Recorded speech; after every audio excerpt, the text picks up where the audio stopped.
This morning, something landed on my desk that made me pause. A video feed from a private financial gala in Manhattan, where the audience, representing trillions of dollars in institutional capital, rose to their feet in a roaring standing ovation for a Canadian leader. Mark Carney did not receive this applause in Ottawa or Toronto. He received it in the absolute heart of global finance, New York City. He stood before America's financial elite and delivered a calculated, unyielding warning directed squarely at the sitting United States president. This was not a routine diplomatic address, nor was it a mission to negotiate, apologize, or soften Canada's economic posture. It was a high-stakes deployment of structural leverage, executed in the one room where Washington's political slogans hold zero value. The surface-level narrative surrounding the current trade friction suggests a vulnerable northern neighbour scrambling to protect its access to the American market under the threat of a sudden 25% blanket tariff. That is the story designed for cable news. But here is the other half that most coverage completely misses. Canada did not walk into this conflict empty-handed, and Wall Street knows it. The standing ovation in Manhattan was not an expression of sympathy for Canada's position. It was a cold, pragmatic recognition of economic reality. When Canada bleeds economically, the integrated assembly lines, energy grids, and construction sectors of the United States bleed right alongside it. By taking the stage in New York, Canada bypassed the political theatre of Washington to speak directly to the capital allocators who fund American prosperity, shifting the entire bilateral dynamic from a plea for fairness to a demonstration of mutual dependence. To understand how we arrived at this pivotal room in Manhattan, we must look at the precise sequencing of events over the last several months. Here is the timeline to keep things clear. The escalation began when Washington abruptly announced an intent to impose a 25% tariff on all Canadian imports, framing Canada as a dependent trading partner. Within 72 hours, Ottawa responded not with rhetoric but with data, launching a comprehensive audit of cross-border supply chains. By the following month, Canadian officials quietly finalised a retaliatory package valued at 60 billion Canadian dollars, precisely targeted at vulnerable American industrial nodes. Yesterday, that strategy culminated in New York, where Canada laid out the raw architecture of American economic vulnerability. This is not a coincidence. This is a sequenced political and diplomatic operation. The $760 billion annual bilateral trade relationship is the largest on the planet, and Carney used his platform to remind the financial community exactly what that number comprises. Canada supplies 60% of the uranium imports required to keep the United States nuclear power grid online. Canada provides more crude oil to the American market than Saudi Arabia and Iraq combined. These are not minor trading commodities. They represent the foundational energy security of the United States. When Carney cited these figures, he did not raise his voice. He delivered them as baseline economic facts, systematically dismantling the political narrative that Canada is a commercial freeloader. The immediate reaction from the Manhattan audience proves that the data-driven strategy hit its target. Wall Street does not respond to sentiment, it responds to consequence. The investors, executives, and financiers in that room manage the portfolios that underwrite American industrial capacity. They understood instantly that a 25% tariff on Canadian resource inputs acts as a direct tax on American manufacturing, forcing domestic production costs upward and compressing corporate profit margins across the board. Every statistic presented acted as a quiet, devastating rebuttal to the narrative that Canada can be coerced through unilateral economic pressure. Subscribe to Capital Scope for clear, fact-driven analysis as this strategic realignment unfolds. Behind the applause, the structural weight of Canada's counter-strategy is already taking shape with surgical precision. The 60 billion Canadian dollar retaliatory tariff list is not a symbolic gesture designed to register moral disapproval. It is an economically weaponized inventory covering everything from manufactured steel products to consumer agricultural goods. The Canadian Trade Ministry engineered this list with explicit political geography in mind, specifically targeting industries concentrated in key American swing states. This is economic strategy executed with absolute political calculation. by placing intense financial pressure on the exact regional economies critical to the sitting administration's domestic support. Canada is deliberately generating counter-pressure from within the United States borders, standing in the financial capital of the world. Carney signaled to the markets that Canada is fully prepared to escalate this tariff architecture further if Washington maintains its current trajectory. The financial community recognized that this is not a diplomatic bluff. Canada has already shown the receipts. But the deeper, more permanent message delivered in New York extends far beyond the immediate horizon of retaliatory tariffs. Carney stated clearly that the historical framework governing Canada-US relations is finished permanently. It is not paused for renegotiation, nor is it awaiting a diplomatic compromise. It is fundamentally and irreversibly altered. For decades, Canada built 77% of its entire export economy around direct access to the American market. Historically, this extreme concentration gave Washington immense leverage in every bilateral dispute, allowing US administrations to dictate terms under the implicit threat of market restriction. The New York address served notice that Ottawa is actively dismantling this structural vulnerability. Even as the current trade dispute commands the headlines, Canadian trade emissaries are rapidly accelerating diversification protocols across global markets. New institutional frameworks and supply agreements are moving forward with Europe, Asia, and the United Kingdom. This pivot is no longer a theoretical policy paper. It is a live operational reality. The room absorbed this disclosure quietly because the long-term mathematical implications are undeniable. If Canada successfully distributes its export exposure across alternative global nodes, the United States permanently loses its most effective economic lever over Ottawa.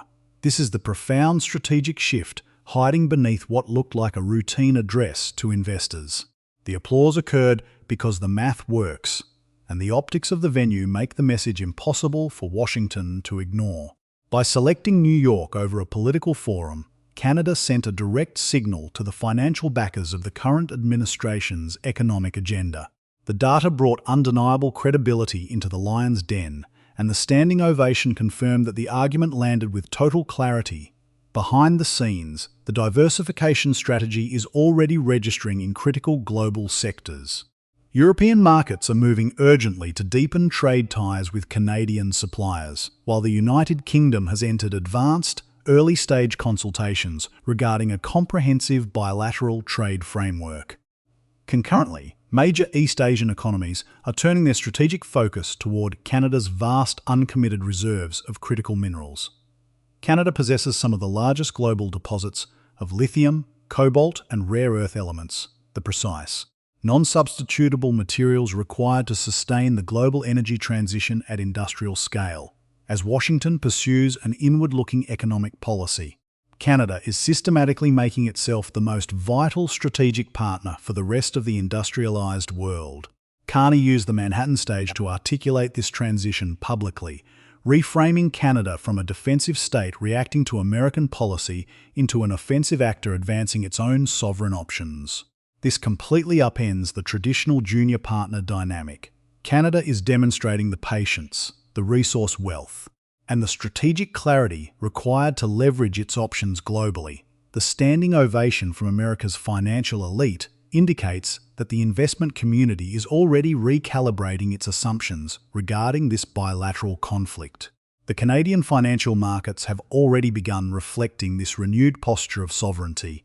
The Canadian dollar, which faced intense downward pressure during the initial tariff announcements, has stabilized as global markets recognize Ottawa's structural resilience and clarity of purpose. This is the signal that decisive leadership transmits to global capital during periods of high-stakes geopolitical risk. Carney left New York without offering a single concession, without softening a single trade position, and without presenting any diplomatic olive branches.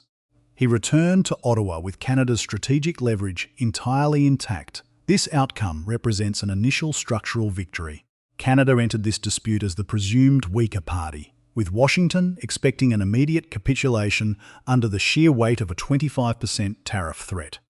Instead, Canada held its ground, deployed a targeted retaliatory framework, accelerated its global diversification and went directly to Wall Street to explain the mathematical consequences of American overreach.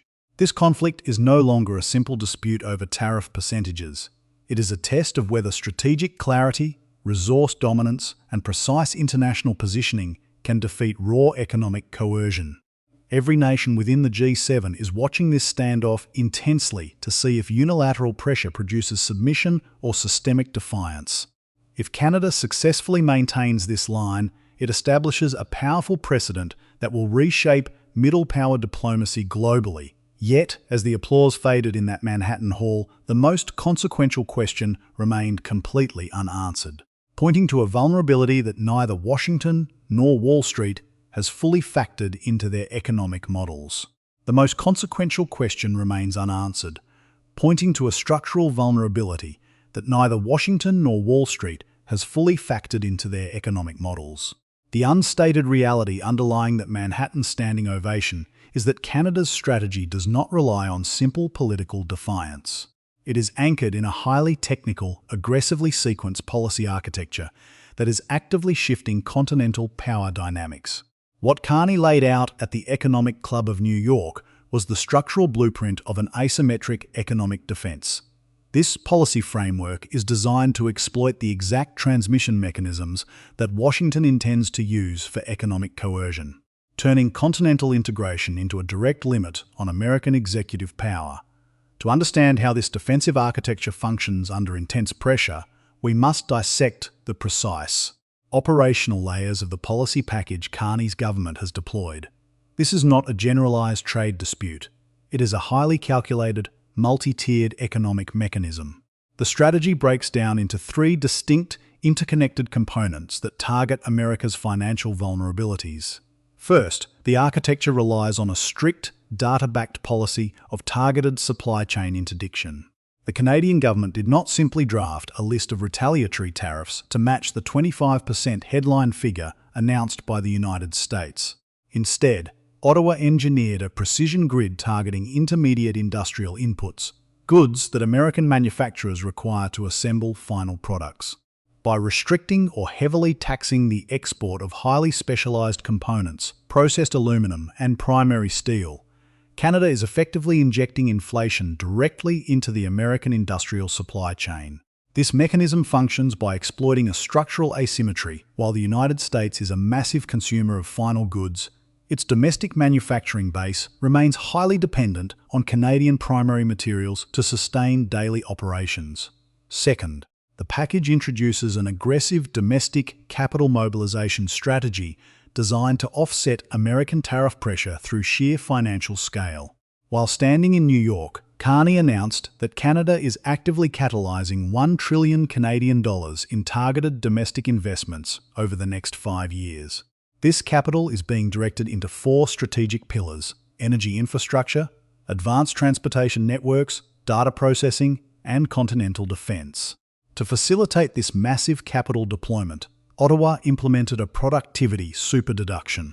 This policy mechanism slashes the effective tax rate on new business investment in Canada to half the G7 average, dropping it 4 percentage points below the current corporate tax rate of the United States.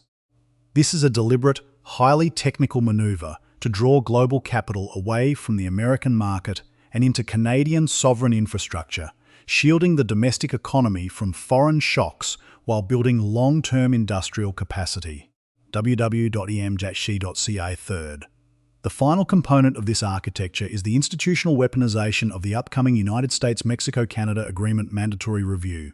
Washington has historically viewed the scheduled trade review as a mechanism to extract unilateral concessions from Ottawa. The Canadian strategy completely inverts this leverage. By establishing clear, legally binding alternative frameworks with external trading partners, Canada is entering the review period with documented, viable alternatives to continental trade. The message to Wall Street was clear. Canada will not negotiate the renewal of a continental free trade agreement under the threat of economic coercion. If Washington attempts to dismantle the trilateral agreement, Ottawa is technically and legally prepared to let the current framework expire. shifting its primary trade flows toward an expanding network of bilateral agreements with European and Asian markets. This multi-tiered defense is not a series of isolated political reactions. This is a sequenced operational strategy executed by a government that understands the deep mathematical reality of global trade. The key players driving this architecture are not career diplomats using traditional foreign service protocols. The team is led by quantitative trade analysts, sovereign wealth fund managers, and industrial strategists who view the cross-border relationship through the lens of corporate dependencies and capital flows.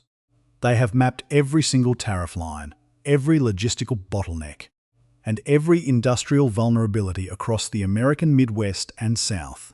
The financial terms of this confrontation are already materializing on corporate balance sheets across North America. For decades, the conventional wisdom dictated that a trade war between a $10 trillion economy and a $2 trillion economy could only end in one way. But that view ignores the granular architecture of continental integration.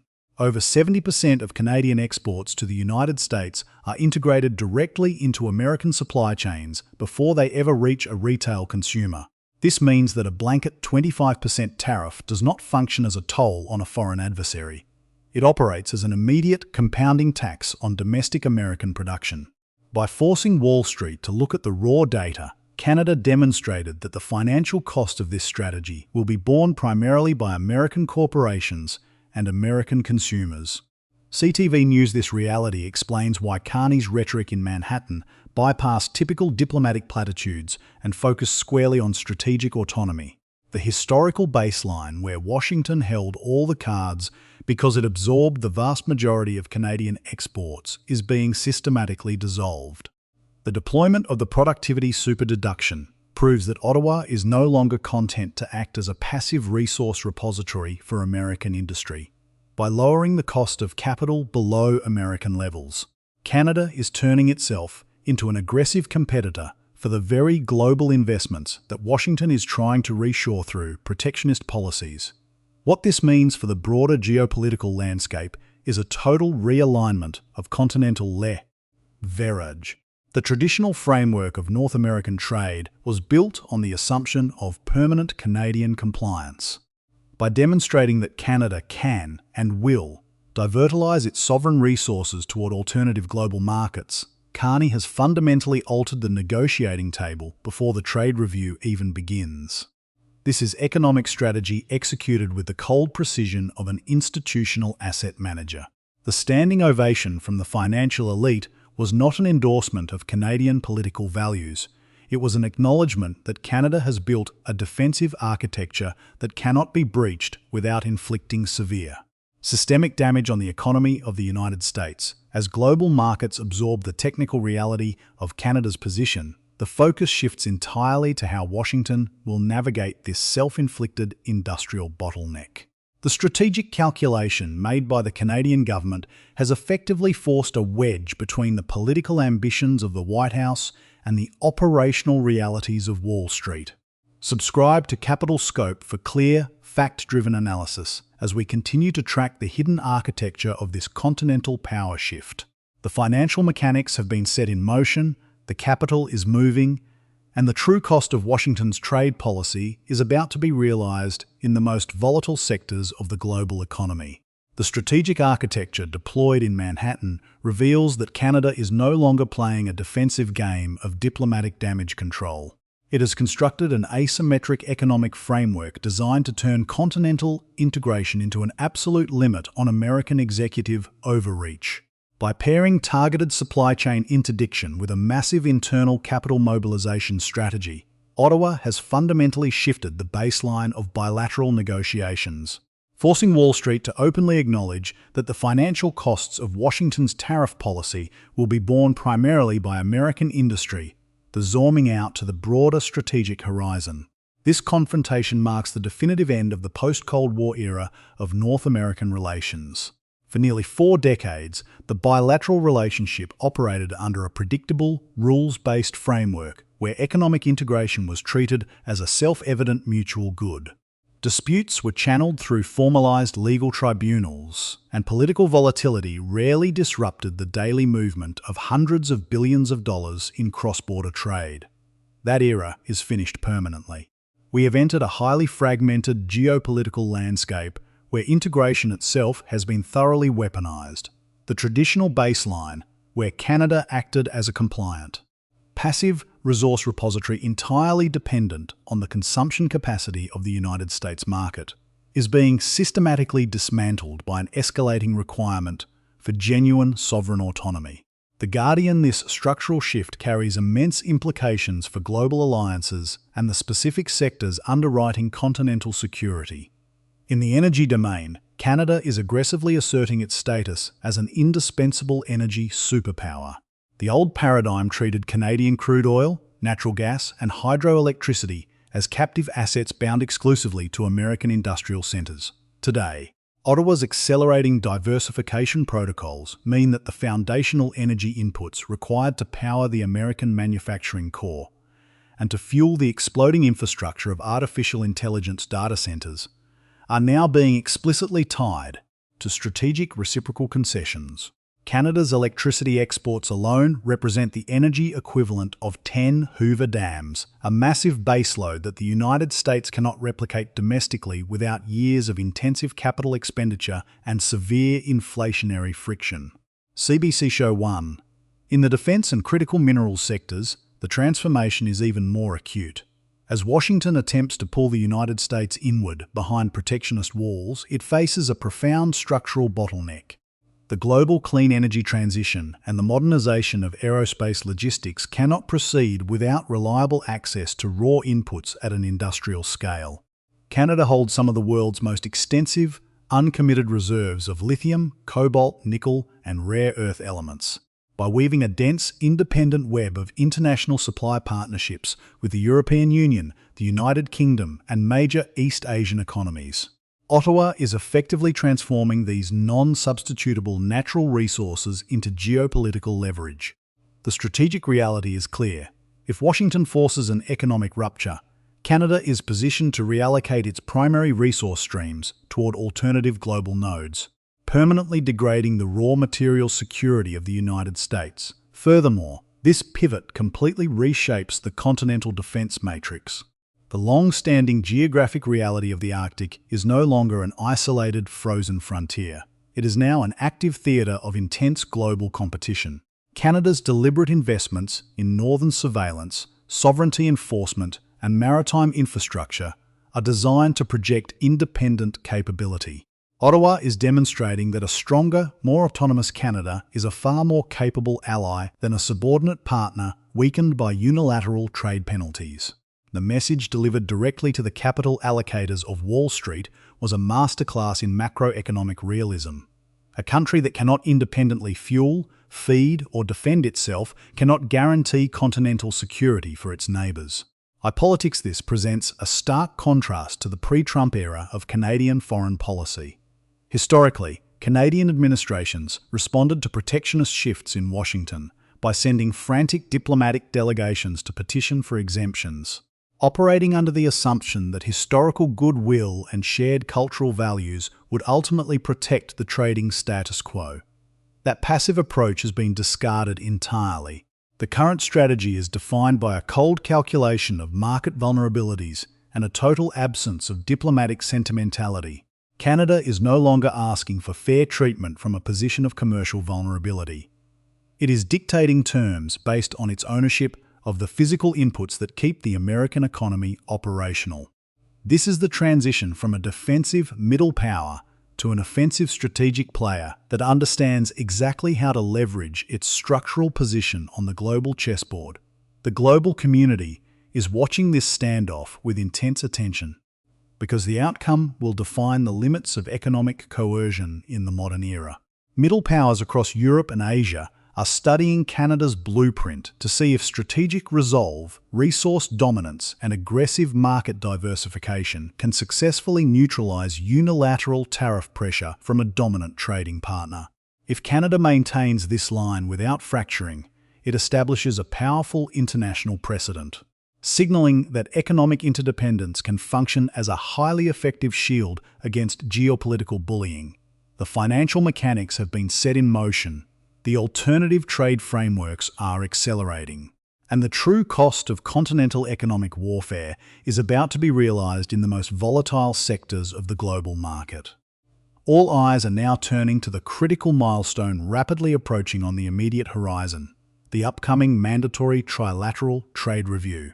This legislative juncture will not be a routine bureaucratic exercise. It is the definitive flashpoint where Washington must choose between a negotiated settlement based on mutual strategic need or a permanent systemic unrest.